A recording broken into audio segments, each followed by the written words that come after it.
presented by Monabic Music.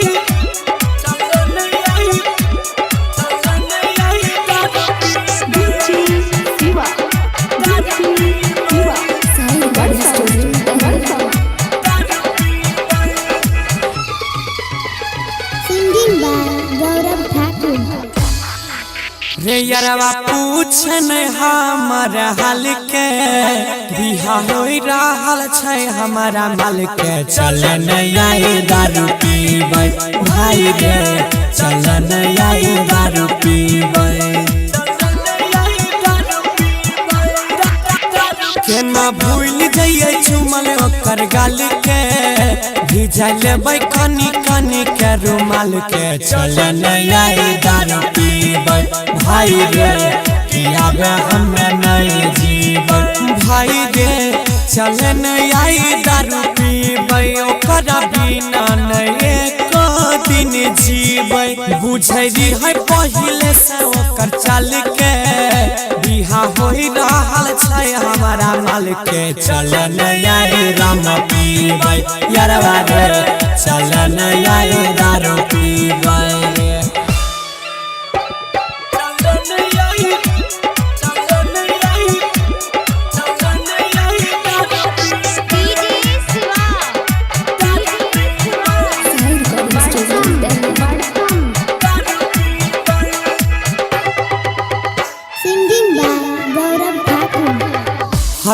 शादी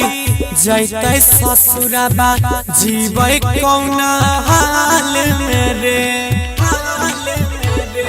हे रे भैया है शादी जैते ससुरबा जीबै कौना हाल में रे जै दिन अइतै दुआरा बराती करी देबै बबाल रे चक्कू मारी दिलकै हमारा रे सीना छौरी रहे बचपने से कमीना चलन आई दारू पीबै भाई रे चलन आई दारू पीबै भाई रे चलन आई दारू पीबै ओकरा बिना नहीं एको दिन जीबै यारवा पूछन हमर हाल के बिहा होई वाला छै हमारा माल के चलन आई दारू पीबै भाई रे आबे हमें नहीं जीबै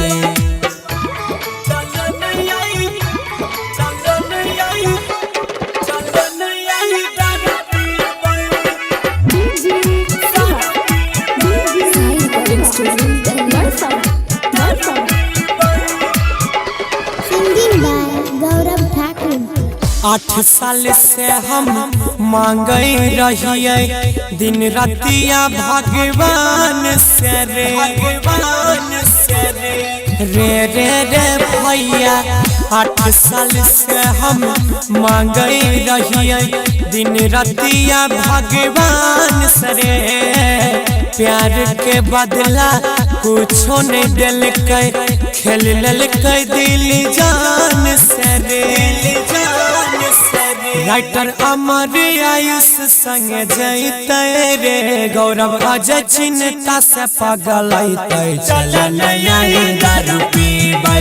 भाई रे आबे हमें नहीं जीबै बात सुने चलन आई दारू पीबै छोरिया बिना रे आबे नहीं जीबै यारवा पूछन हमर हाल के बिहा होई वाला छै हमारा माल के चलन आई दारू पीबै भाई रे आबे